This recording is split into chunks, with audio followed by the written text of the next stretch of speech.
What's good with YouTube? You already know. Big Flocka with the convict's perspective, and I'm smashing, dashing, sliding on through with a little bit of energy.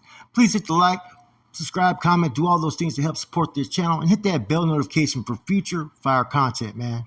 As you guys can tell, man, I've been pushing hard. I said I was going to start this month. This was my plan, was to get ACP back in the algorithm and back where it should be. And I got another banger for you guys. So let's go back to the last video I did in Leavenworth, where the one Carnal, Spider, and a bunch of Norteners rushed a bunch of Southsiders who just came out the hole. Because originally these guys were supposed to be transferred out because they had rushed some Nortenos just with their hands on the handball court, right? So from that point forward, Spider and them had decided no Southsiders were going to walk this yard, not knowing that Skip had already implemented the green light. So they ended up coming out the hole, and before they get to their cells, go fashion a piece or get any type of assistance, they actually, like 13 to 14 individuals rushed 22. All 22 got stabbed and took into the hole. A lot of the Nortenos and NF members got sent to like USP Coleman at the time or other FCIs. And all these individuals that were involved, right, in Leavenworth got sent to USP Victorville in transit. Okay. While there, a couple of the Southsiders reached out to a known and metal that was there on that facility in Victorville, which was Sherm. Everybody knows who Sherm is. He's the one that did the interview saying cops can get it, anybody can get it.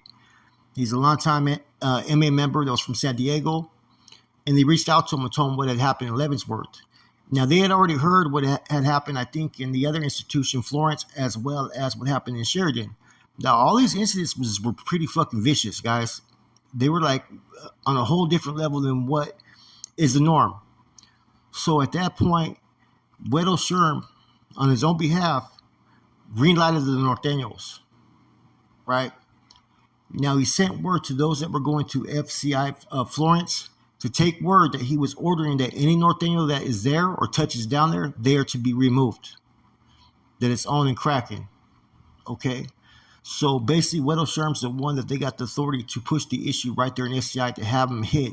Even though this happened in Leavenworth, and what happens in one prison doesn't always have to transfer to the next. That's how it's always been in the state. And Sherm even knows that. But they seen the pattern here. They had already got word of the NF members who had arrived to the feds. Therefore, there was no more waiting, right, to see what the Nortenos were going to do when they got there. He knew what these dudes were about, so he put the green light. So these guys go from Victorville. They take the message, the kite, whatnot, to FCI Lompoc. When they get there, they get at the designated person, whoever's running the yard for them there, bam, and abreast them of what's going on.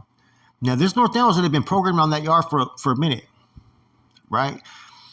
Like I said, all this stuff just happened out of nowhere. When the incident in Sheridan happened, it just was a domino effect everywhere. And it slowly started. Not everybody was getting the wheelers to take off, and not everybody was acknowledging it. So there was Bulldogs and Nortenos that were programming together at the time in FCI Lompoc. There's two things that the Sureños did fucking 100% right. One, the Nortenos never anticipated that the Sureños would ever do a move that early in the morning, at 6 in the morning. A lot of times, Sureños, like I said, they get up at the, right before bar lock. They get up early, some of them, some don't, right? But to, plan that type of move, right, you got to be up at least an hour and a half, drinking your coffee, get planned, and execute. What are you going to do? Who's going to do what, right? You got to have all that in order. Plus, they were all coming with pieces, right? So the Nortenos did not anticipate that. Two, there was no tipping of the hand that there was issues, right? Or that there was any type of problems. As much as the security that they were putting on them at, from facility to facility, a lot of the rules, right, yard policies, HHPs that were applying in the state prison system were not necessarily being fully applied in the feds. People were on their toes, right? But see, the Southsiders had the upper hand. They were already abreast of what was going on. These Nortenos in Lompoc did not know nothing, and the Bulldogs in Lompoc did not know nothing. So at that morning, at Bar Unlock, at 6 a.m. in the morning, they rushed the Nortenos. Now, this was in cell living. Now, every single Norteno that was there got stabbed or sliced. Every Bulldog that was there got stabbed or sliced. I can't account how many stabbings, but I say there was at least over 15 or 20 people that were stabbed and hurt. They got served. They got chopped up. You know what I'm saying? They got what had happened over there in these different locations. Same thing happens. One side plan was prepared, the other side wasn't. They were caught slacking. Now, one of the bulldogs that was hit was Clemmy from Parlier. It was a pretty well-known bulldog, right? And just a lot of homeboys in general, right? There was like I said, a lot of them had been there for a minute, and they've been able to coexist with no problems. And that's just how the feds was, right? The feds wasn't like how it is in state prison. There's a little bit of different type of relationship because you have a lot more access to certain things, and nobody wanted to fuck that off, right? So from here, like I said, everybody went to the hole. Every individual that was there, that was a target, got hit. Now, there was a yard next door that was a lower level, right, where they had dorm living. There was an individual named Little Ray from Dakota. Him and some other Nortenos decided to engage the Southsiders after hearing about the incident. They weren't deep in numbers, so that incident was basically physical. Now, I don't know the details about that, but I'm pretty sure in a physical altercation like that, the Southsiders are pretty easy to recover if nobody's using weaponry pieces, man. So I don't know why they didn't rush with pieces, because you're going to go there, take off on a couple, and then the next you know, a wave of them is going to come and smash on you. Makes no sense. But they did get off, though, right? And that's how they lost the whole Lone Park facility at that time. Now, one thing you got to recognize is that the guys in Lone Park, a lot of them had done time in the state. A lot of them were well seasoned. A lot of them had ties with the individuals from Victorville, right? All the main and medals that had a voice were either in Mad Max or on USPs. So as you go farther into the other states where incidents happen, right?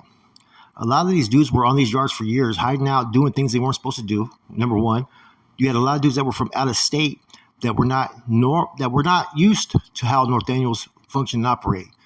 So it took them a little bit longer to get things established to where everybody was on fucking one punchline, because basically they were used to doing the things that they were doing, being smacked back on drugs. You know what I'm saying? Security was lower in level. They had the numbers. They weren't anticipating high-ranking members hitting these yards and setting it off. And like I said, the Sudanese Lone Park, they did their thing. They carved the shit out the homeboys. You know, the first instance, like I said, went down as they did. And there's other instances I'm gonna be going into, but I want to be real clear that when I'm doing these spills, I'm telling the truth about what really happened, right? It's not my fault that these issues did occur. It's not my fault that in Sheridan they didn't see it coming. It's not my fault that in Leavenworth they came out the hole without pieces. It's not my fault that they came out in Florence and that the homeboys hit first. See, none of these groups were prepared for when they hit the system. They knew that this was going to have to happen eventually. So there was already plans that were being put forth ahead of time that the Nortenos were going to plan attacks basically in every prison that they were at.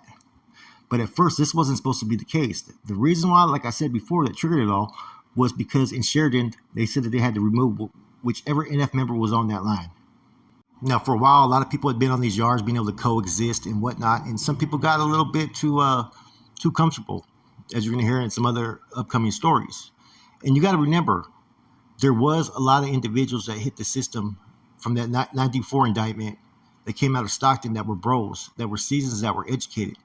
They just hadn't had to be put in a position to where their education had to be applied. But as soon as this stuff started getting cracking, everybody fell in line and did what they had to do.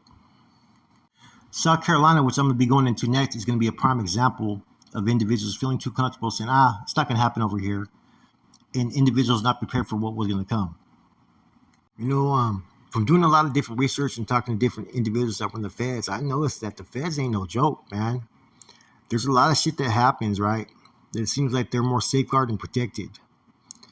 And a lot of times they do certain things. Oh, I didn't know any better. You know, it's just like with, after all these little incidents started to happen, you started to see in different locations, depending on who the guards were favoring, right, is what they may do or what they may not do. You know what I'm saying? It would be common to, pop a couple doors open. It'd be common to leave someone in a holding tank and put someone else in there at the same time and then claim you didn't know. That's the things that correctional officers will do in different locations. They've been doing it in the state for years, but in the feds, it's on a whole different level.